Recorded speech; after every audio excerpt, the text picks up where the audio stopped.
On our planet, there seems to be an infinite number of beautiful places one can visit, with an equal number of spectacular things to admire. It requires nothing more than a curiosity to observe what is all around you. The miracle of nature manifests in countless ways, from breathtaking vistas to the simple movements of a common heifer. The purpose of this program is to present you with the extraordinary diversity of our miraculous blue planet so that you can discover these things for yourself.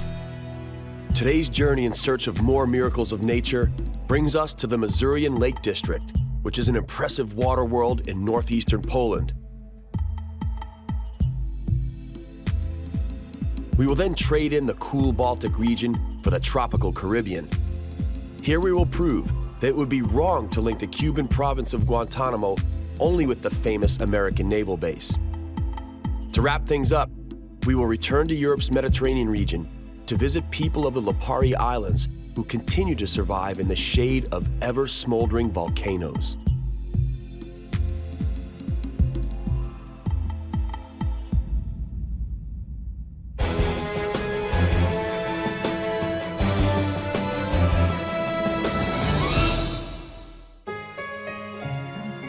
If you think this is the surface of an unusually calm sea, you're wrong. What you see is the surface of a lake in the Masurian Lake District, Poland's most expansive, in the northeastern part of the country.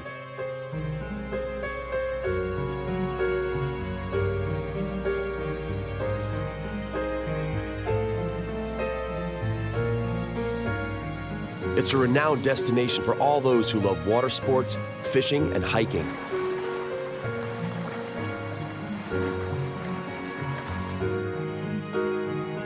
Despite their popularity, they and their surroundings remain pristine as a result of careful management. The lakes are a part of the catchment area of the rivers Pergola and Narwa. Altogether, the total surface area of this river system is 40,000 square kilometers, interconnected by 11 canals, as well as several rivers and streams.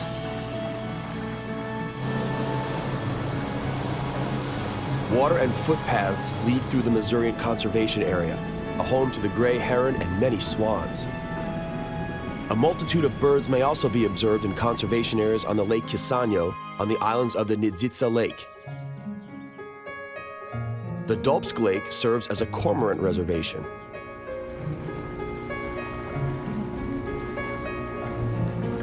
The water's quality is renowned and ranks among the cleanest in Poland. For this reason, the water swarms with fish that attract hundreds of eager fishermen. Pike, perch, zander, the lakes are a fisherman's encyclopedia. They are everywhere, near the shore, in the reeds, on open water. The only thing off limits is disembarking on one of the islands designated as a bird reservation.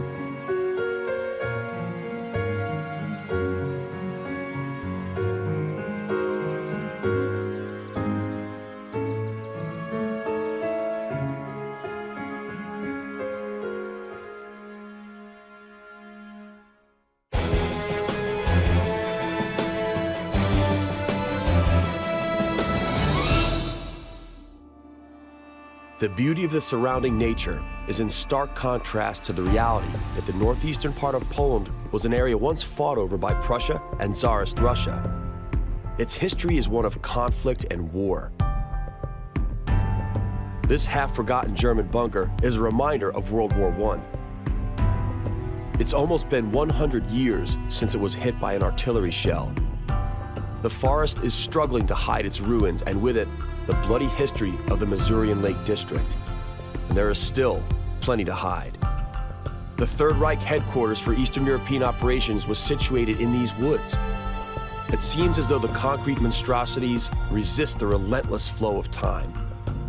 In the Wolf's Lair, as the infamous bunker of a leader was called, Adolf Hitler spent 800 days, and here he survived an almost successful assassination attempt under Operation Valkyrie.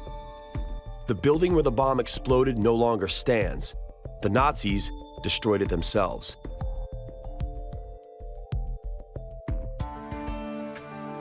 Let us pray that in the future, only people with more peaceful intentions shall inhabit this lovely region.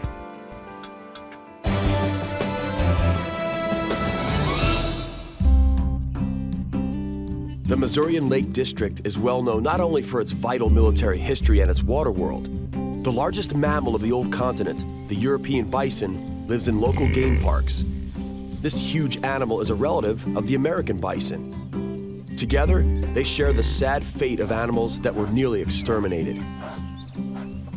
90 bison are being looked after in Volisk, of which only 7 live in paddocks, and the rest roam free all over the reservation.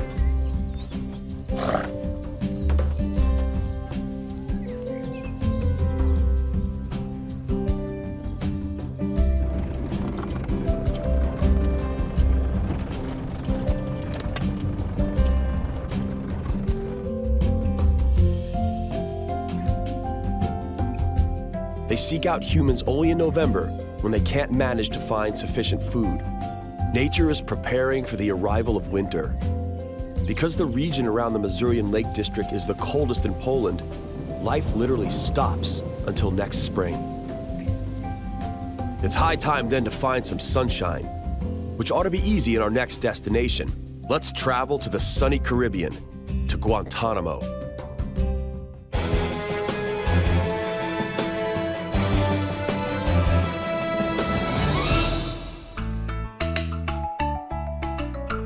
Guantanamo lies in the very east of Cuba. Upon hearing the name, most people think of the American naval base. It was established over 100 years ago and was leased by the Cuban government to the United States for an unlimited period of time.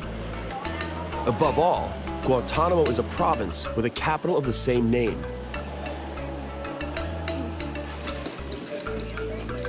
While the naval base stands on a swampy piece of land a little over 10 by 10 kilometers, the total surface area of the province as a whole is over 6,000 square kilometers.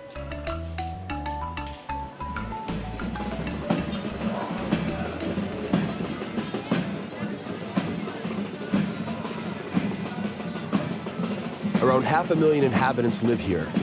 They, like their compatriots elsewhere in Cuba, experience the effects of the country's communist doctrine summed up by the slogan, "Socialism or death," on a daily basis.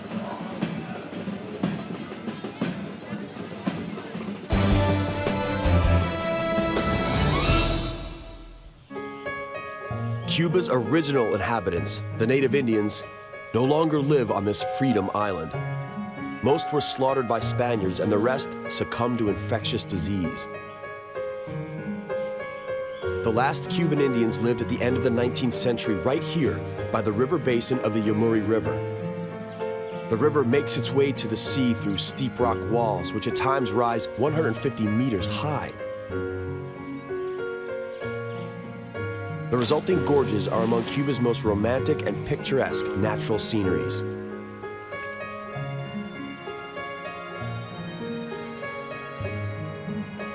The Table Mountain seen here is known as El Yunque, which stands for an anvil in Spanish. It's a fitting name. Many crystal clear streams flow from its sides. The actual name of the province, Guantanamo, comes from the Taín language and stands for a country in between rivers.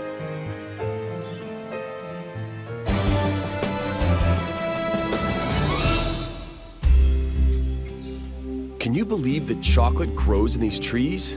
Indeed. The journey from the state of fresh cocoa beans to a bar of the much-loved delicacy is not an easy one, but the result is well worth it. Cocoa beans are harvested all year round. The beans are bought by a local chocolate factory that was co-founded by a figure of the Cuban Revolution, Che Guevara himself. Here, the beans are cleaned and ground into cocoa powder. The mountain road offers an amazing view into the surrounding natural world. In the biospheric reservation of Sierra del Purial, vegetation of all kinds thrives. Cacti, wild beans, as well as Cuban orchids. If you're lucky enough, you can also spot a quickly moving hummingbird. Inaccessible Coast lies near the town of Imias. It was here that many Cubans threw themselves into the waves, and struggled to swim to the distant American naval base. Many drowned due to bad weather and strong currents. The rest were captured by the Cuban Coast Guard. The American naval base lies in swampy terrain at the mouth of the Guantanamo Bay.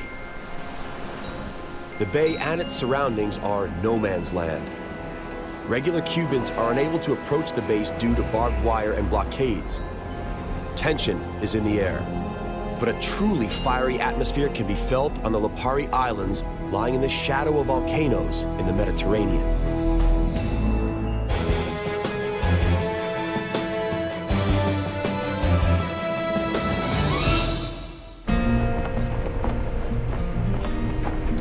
The Lipari Islands are a volcanic archipelago in the Tyrrhenian Sea north of Sicily and belong to Italy.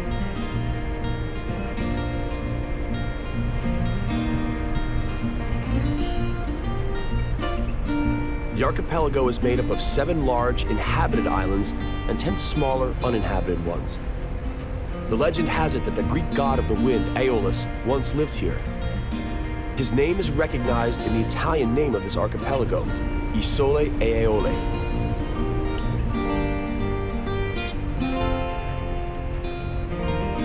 The locals distinguish the different types of wind, and each has its own name: Levante, Ostro, Maestro, Tramontana. But the islands are renowned particularly for the volcanoes. There are 13 in total. 6 are beneath the surface of the sea, and 7 rise up to the heavens. The islands have their own specific charm, despite the volcanoes and the winds, each appealing in a different way. The main island, Lipari, has about 5,000 regular inhabitants. During low season, it is relatively peaceful. Come summer, the streets resemble beehives. The locals don't mind, though. After all, tourism and gastronomy is for most of them the main source of income.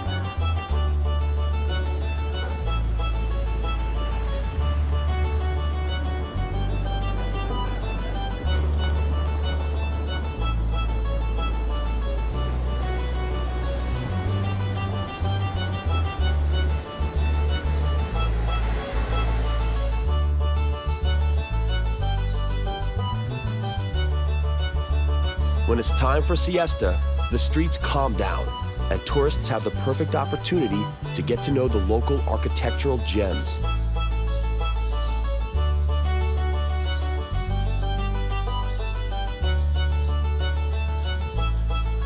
Cantaro, a little window once used for placing the chamber pot, is without a doubt the most interesting one of all.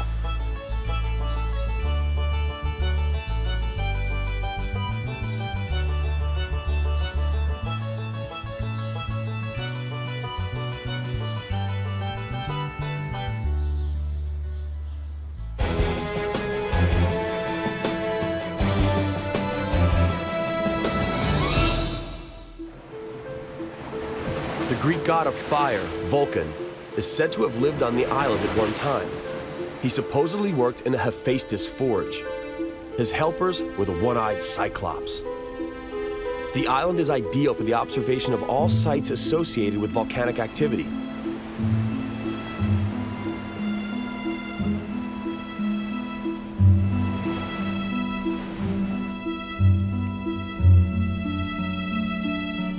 Thanks to some of them, Vulcano became a renowned spa resort, and the local mud called fango has healing properties.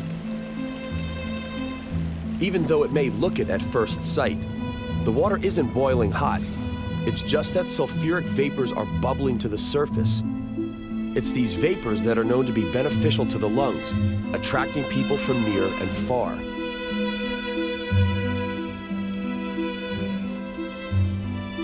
Sulfur is everywhere.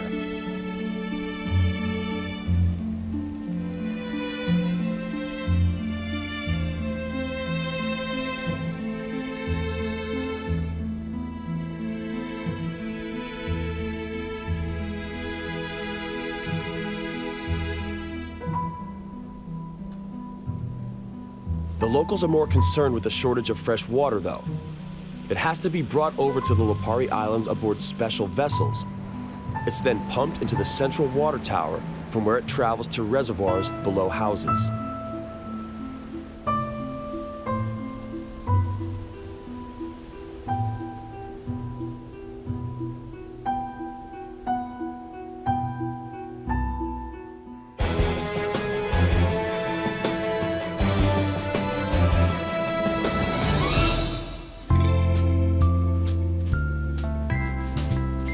One may wonder what led people long ago to inhabit these apparently inhospitable and dangerous volcanic islands.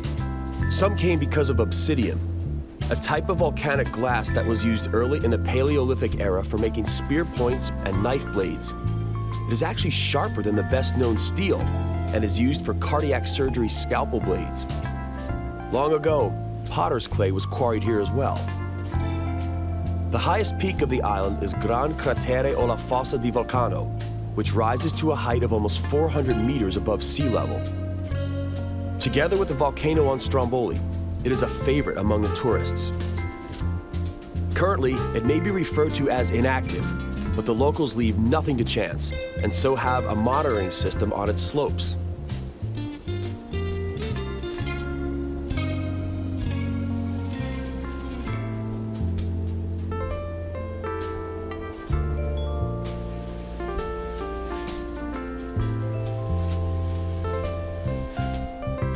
The station is equipped with a camera system and geochemical sensors.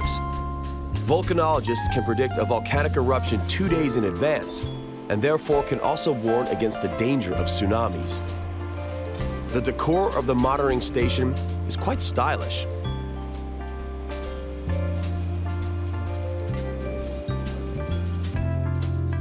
Local rocks and minerals are displayed in showcases: obsidian, sulfur, and other igneous rocks.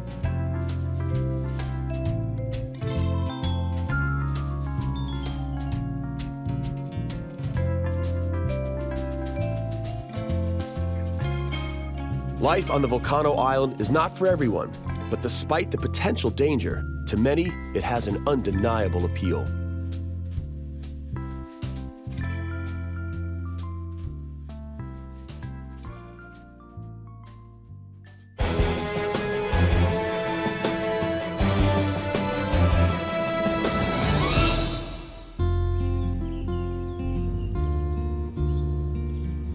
Filicudi is the epitome of peace and quiet in comparison to the smoldering volcano. Here, the tourists aren't frightened by smoky ravines on the slopes of a volcano.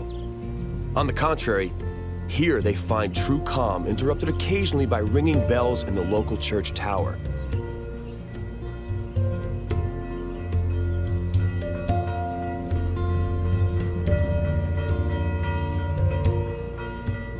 The island is crisscrossed by footpaths and trails where one can stroll for hours, meditate, or observe the local flora, which is beautiful and fragrant.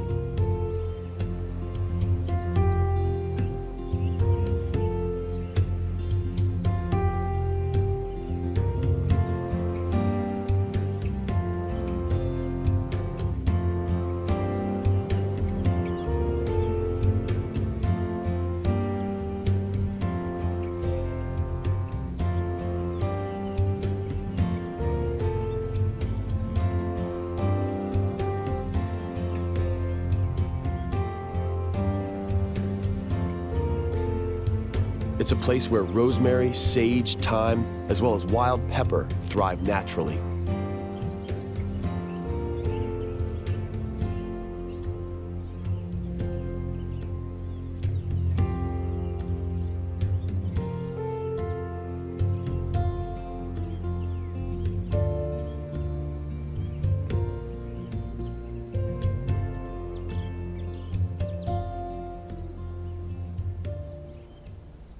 The local volcano is now dormant and nothing will revive it, but judging by the massive layers of igneous lava, this volcano was once very active.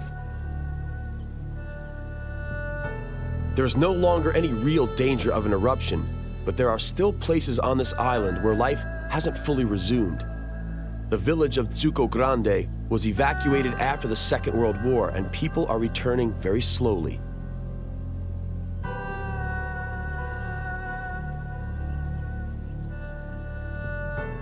Once, if the archaeological findings are anything to go by, This was a very lively place. Ruins from the Bronze Era at Capo Graziano are 4,500 years old.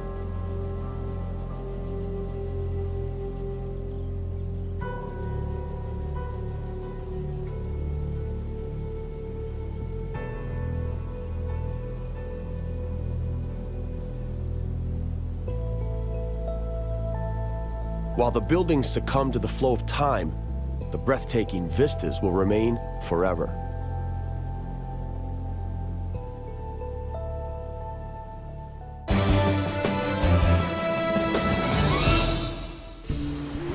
The highest peak of the archipelago is 962 meters high and lies on Salina Island. Unlike the other islands, it's covered by a thick pine forest. Its name comes from salt, which has been extracted here since time immemorial. The natural lagoon is filled with seawater, which evaporates, and what remains is pure salt.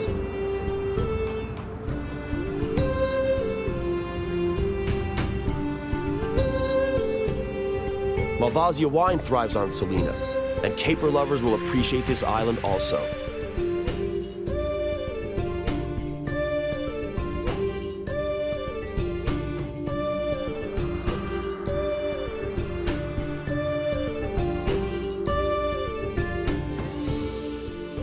These unopened buds of the caper bush are literally found on every step. Just put on an apron.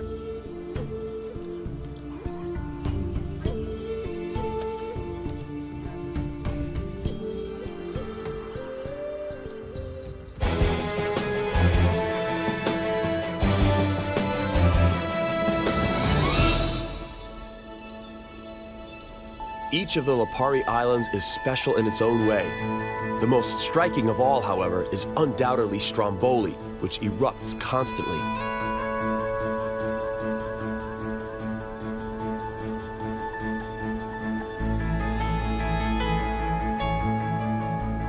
Due to its conical shape, the Greeks called it the rounded one. The local people only refer to it by the word idu, which stands for he in the Eolie dialect. This volcano has been spurting lava regularly for the last 3,000 years. It's the only active volcano of its kind in Europe. Stromboli is relatively harmless.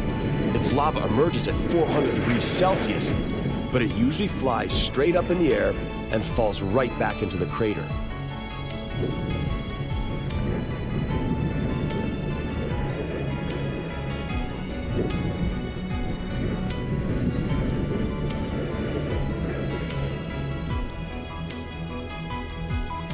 Life so close to a volcano crater is not particularly easy. Sometimes it literally rains mud. Volcanic dust is everywhere.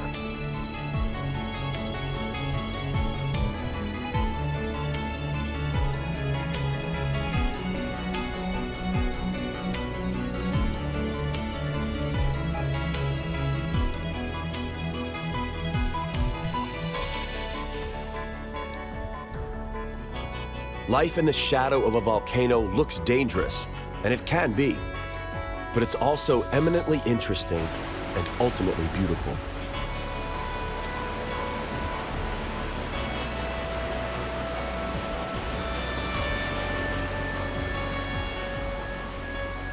People who live here simply stop noticing these strange meteorological occurrences, just like their stomachs got accustomed to the wild ride aboard the hydrofoils that connect the different islands.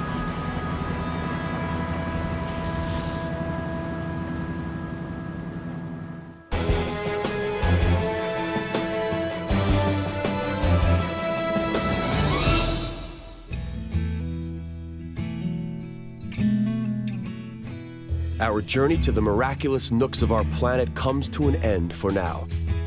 On the next exploration of our compelling and bountiful planet Earth, we will visit some places where people have not had it easy. Despite the hardships they experience daily, they choose to stay and shape their destiny. Bamiyan, a poverty-stricken Afghan province mercilessly tested by time. Niğde, a Turkish province with striking history.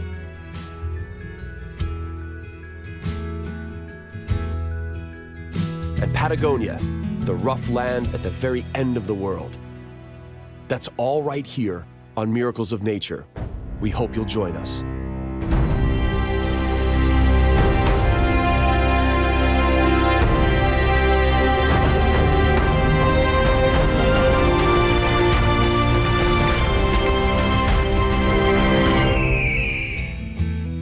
On our planet, there seems to be an infinite number of beautiful places one can visit, with an equal number of spectacular things to admire.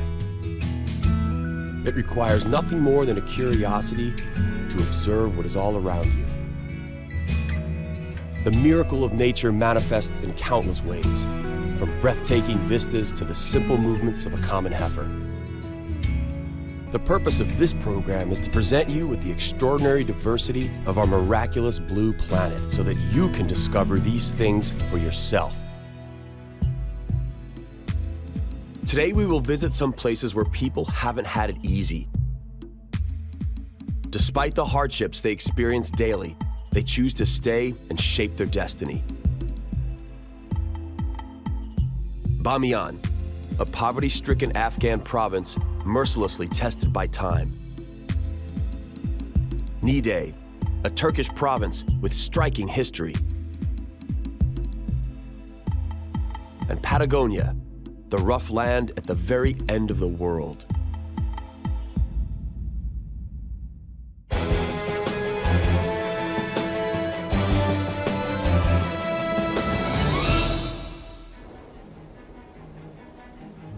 On the day when every soul will be brought face to face with the good that it has done and with the evil it has done, it will wish there were a great distance between itself and its evil.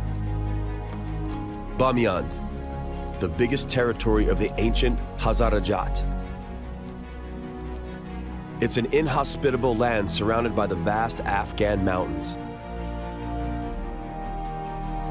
So frigid are these places that it would burn and scorch and torture a person just as the severest fire would, and worse.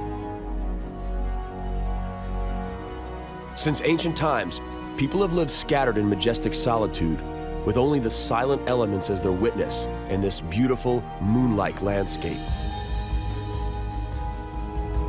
Human destiny seems almost futile on the foothills of the Hindu Kush. It's as if its duration is not much longer than the sound of footsteps on a dusty road.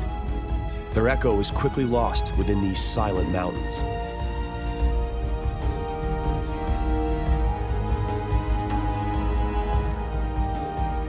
The whimsical cold wind continuously shapes the landscape into new shapes and chisels abstract sculptures out of the rocks. It causes man to get the shivers. Believe it or not, even this barren place can be fought over. Each step is potentially dangerous. Whoever wanders off the path is playing Russian roulette. Treacherous mines are buried all over the place, a sad reminder of the fight against the Taliban. Before winter sets in, with the soil cracked and parched in the distance, like a desert mirage, life-giving water murmurs. It is the waterfall on the river Bande Amir. Even at the height of summer, the water temperature is only 2 degrees Celsius. Icy winds and the freezing water flow result in stalactites growing in all directions.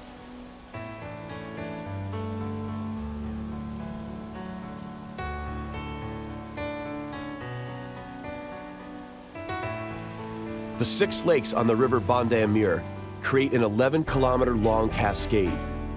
This is the work of nature. Water from melting snow permeates the surrounding limestone and dissolves the minerals. For this reason, the lake contains a mild calcium carbonate solution which reacts with the water plants. The chemical reaction leads to the formation of travertine, resulting in color effects on the water surface.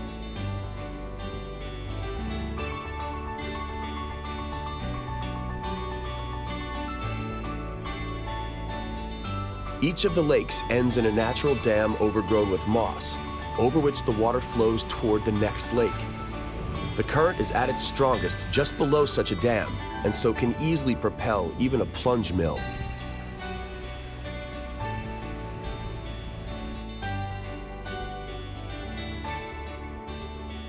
Where ye are, death will find you, even if ye are in towers, built up strong and tall. The Hazara people, one of the main Afghan ethnic groups, have been persecuted since the days of King Abdurrahman Khan, who exterminated 2/3 of these people. Those who survived either fled to Iran and Pakistan or hid in the mountains here in Bamiyan. In the 90s, they fell into disfavor once again with the ruling Sunni Taliban. The Hazara people are in fact followers of the Shiite branch of Islam.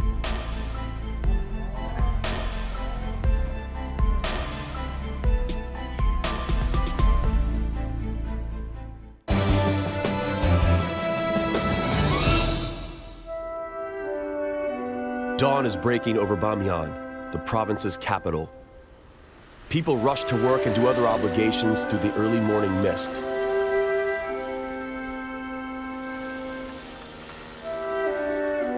The rusting tanks, mementos of the Soviet military occupation of Afghanistan, no longer evoke any emotion. A veil of deep despair hangs above the waking town. The standard of living in Bamiyan is very poor. The Soviet occupation, the brutal Taliban government, the drought that is destroying agriculture, all these factors continuously disrupt the already shaky economy. As such, the basic goal of all efforts is to have at least enough food to feed the family. As simple as that may seem, here, it's often an impossible proposition. Many people still live in caves on the rocky hillsides and feed on bran. The local cave system has, like the entire country, a long and troubled history.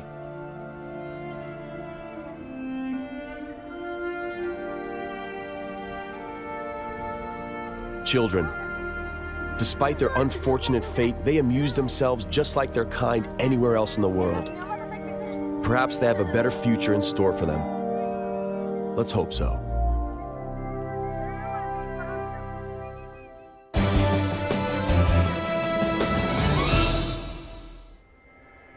The cave system in the cliffs above the city was carved in the 5th century AD, while King Kanishka ruled beneath the Hindu Kush.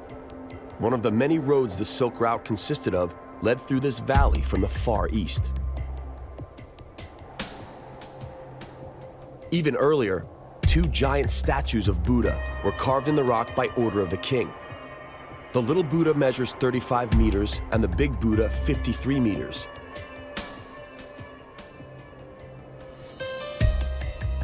Work on the 2 statues took the better part of 100 years, which adorned this place for the following 15 centuries. The narrow-minded interpretation of a part of the Quran, however, claims that it's inappropriate for man to depict faces. In 2001, backed up by this argument, the members of the Taliban carried out something that the world found difficult to comprehend. The statues were blasted away by these fanatics. A similar bitter fate also awaited so many beautiful and rare paintings. What wasn't destroyed during the plundering raids of Genghis Khan, what made it through countless wars and the Russian invasion, fell on the altar of fanatical beliefs. This damage is immense and irrevocable. It's hard to say what the result of efforts by local and international organizations to restore the monument will be.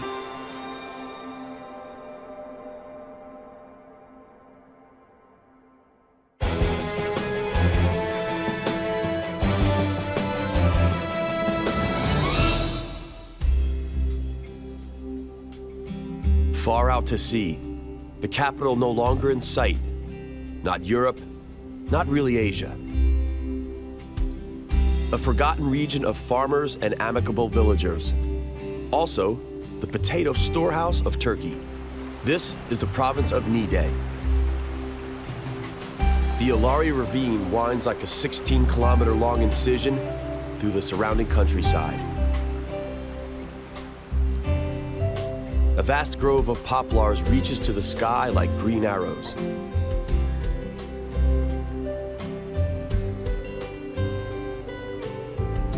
pleasant and moist microclimate exists here. It's this very microclimate that attracted people even in the times of ancient Rome.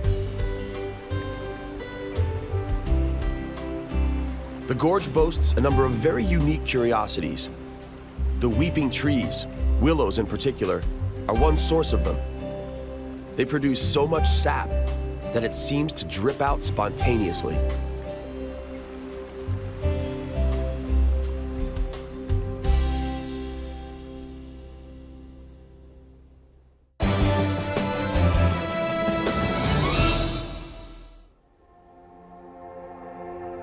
Nide, just like the Bamiyan province, is seemingly bored completely through by artificial caves.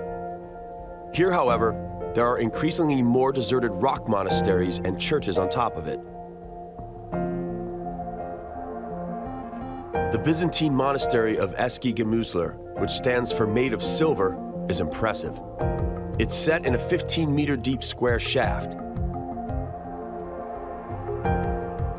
It conceals a number of fascinating murals which, unfortunately, have been damaged by the relentless flow of time and possibly vandals.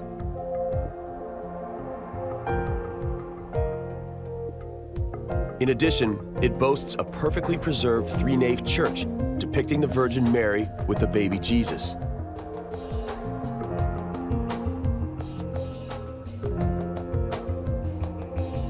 The unknown artist conjured up a mysterious smile like that of Mona Lisa on Mary's face. One may only wonder what she is smiling about.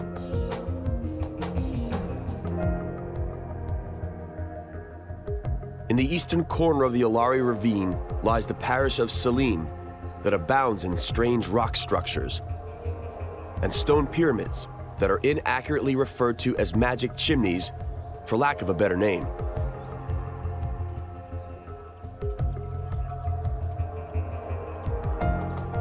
They also resemble hoods if viewed from the right angle. Don't you think so? Briquettes are dried below one such hood. They are 100% natural, we shall say. In Turkish, they are called Turkish tezek, which more or less corresponds to the English word turdy. It is made by forming dung and straw, using a circular mold and leaving it to dry in the sun. It's dried on stones, walls, roofs, anywhere really. A few weeks later, the briquettes are a ready-made fuel. They're used in stoves as well as ovens because there's no coal in the region.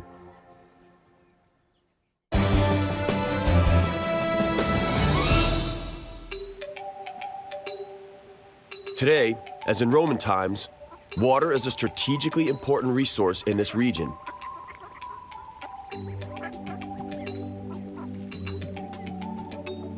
A very long ancient aqueduct wound its way from the artificial reservoir all the way to Tiana, which today is a suburb of the city of Bor. It bears the same name as the province.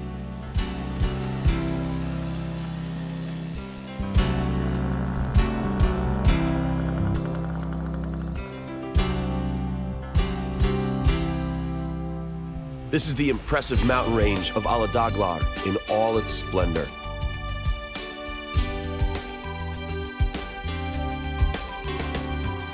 In its foothills lies the village of Badamdere, known for its fruit orchards and beekeeping.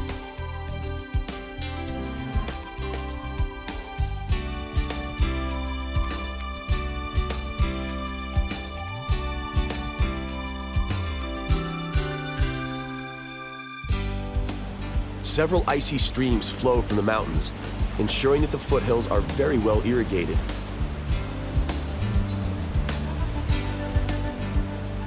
Thus, literally anything can grow here. Plums, cherries, pears, apples, anything.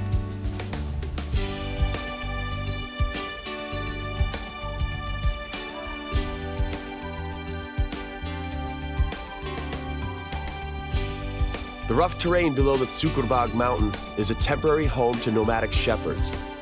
The herdsmen spend their nights on the pastures, while their wives and children sleep in makeshift camps.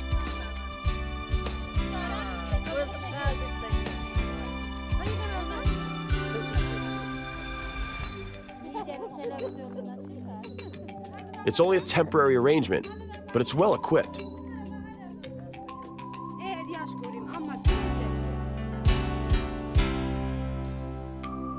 The shepherds and their families are just one part of this beautiful and historic place, from which we must now say goodbye.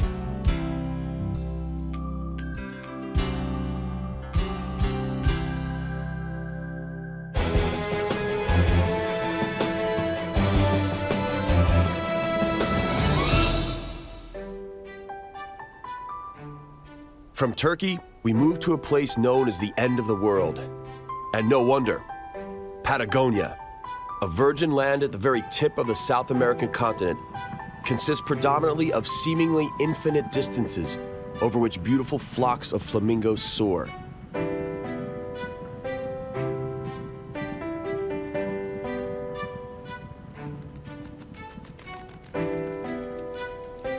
It lies in both flat Argentina and partially in mountainous Chile. Despite its overall remoteness, people have found their way here and managed to become naturally integrated into this inhospitable landscape. The people achieve this by learning to employ the ever-present forces of nature, such as the speed of wind, which sometimes blows 120 kilometers per hour.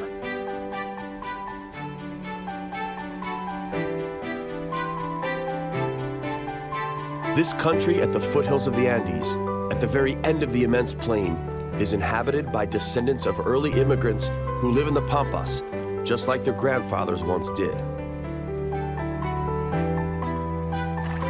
The horse has always been the only means of transportation on the Pampas. Esteban Echevarria, a descendant of a Basque immigrant family, breeds magnificent thoroughbred horses of the Argentine Criollo breed.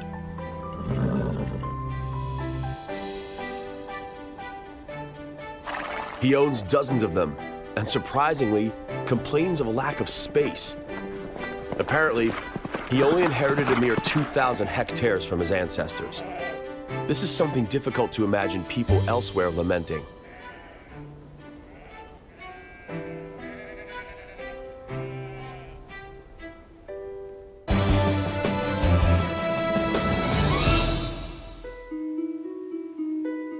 Near the foot of the huge Cerro Buenos Aires is a forest which is part of the UNESCO Biosphere Reserve since 1978. People in Patagonia fortunately understand that such great natural treasures must be protected.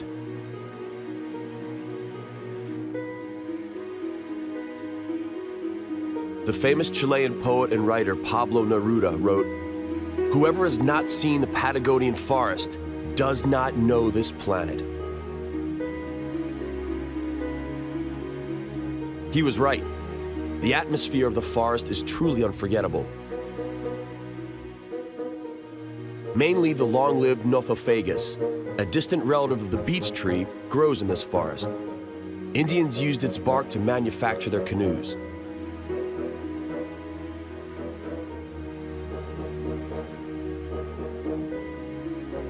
Their trunks are covered in hanging mosses and beard grass, while down in the thicket of cranberries, life pulsates.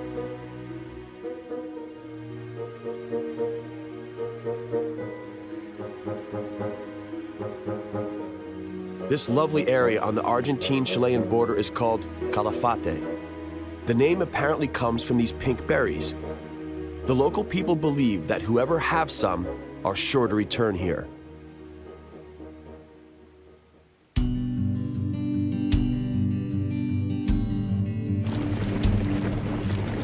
In Patagonia, you are bound to encounter cowboys, but beware. Here they are known as gauchos.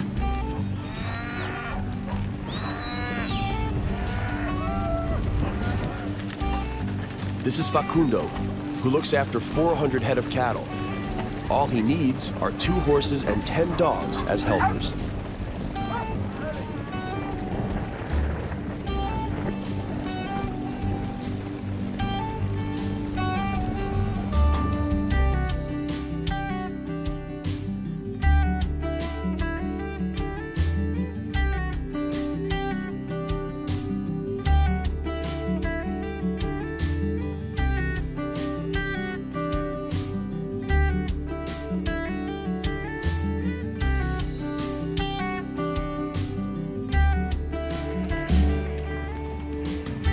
These, on the other hand, are ovejeros, or shepherds. Wearing stylish leather doublets and red berets, they care for a herd of 2,000.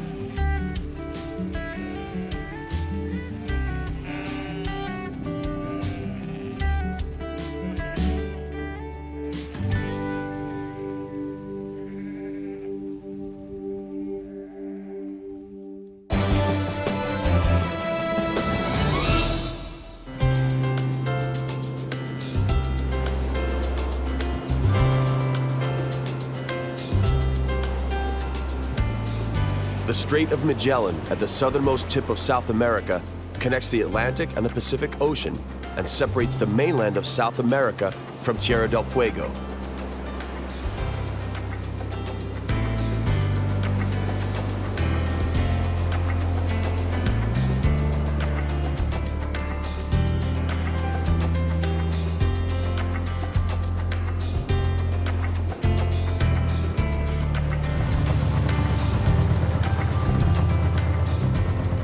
The shores are dotted with shipwrecks that have fallen victim to the treacherous weather conditions.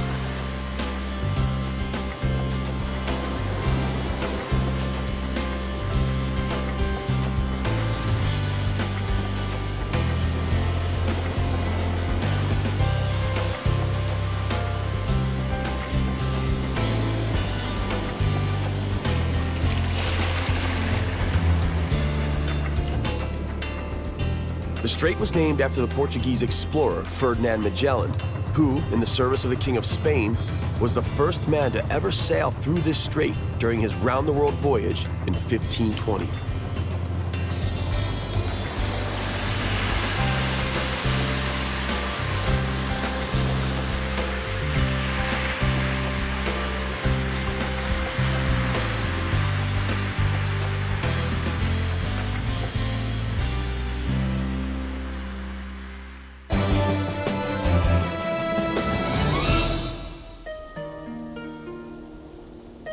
The Torres del Paine National Park is a beautiful piece of nature, whose perfection was affected by man. A few years ago, much of the forest was destroyed by a catastrophic fire caused by a careless tourist. And so the original Patagonian forest will never again grow on the slopes near the Lake Amarga. Despite the tragedy, the park still has incredibly beautiful scenery to offer.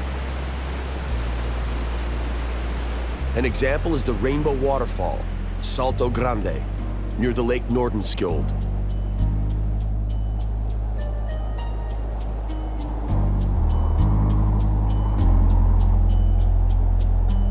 This area is the home to the guanaco llamas. The arrival of Spaniards who brought the disease mange with them from Europe was a great blow to the local llama population.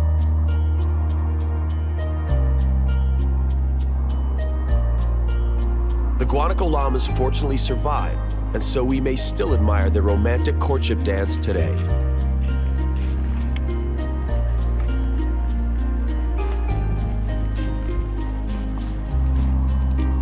They're also remarkably unafraid of humans, and so spit happily at passers-by. Perhaps they're paying back for what man has done to them and to Patagonia's nature as a whole. Encountering a wild South American ostrich, Darwin's Rio or Nandu, is nothing out of the ordinary here. These graceful sprinters cannot fly, but they can run really well. Really, really well. We now part with this harsh yet beautiful end of the world, wishing that its people, as well as its animals, farewell.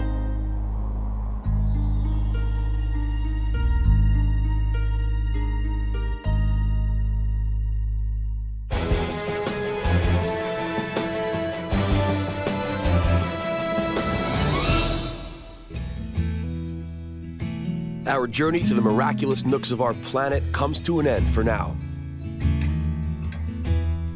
On the next exploration of our compelling and bountiful planet Earth, we'll travel all the way to Thailand and Sri Lanka. In Buddhist Thailand, we'll find out a thing or two about local culture, followed by a trip to the magical and famous island of Phuket. Some 30 kilometers south of India lies an island that has been known by many names throughout history. The Indian elephant lives in Sri Lanka. That's all right here on Miracles of Nature. We hope you'll join us.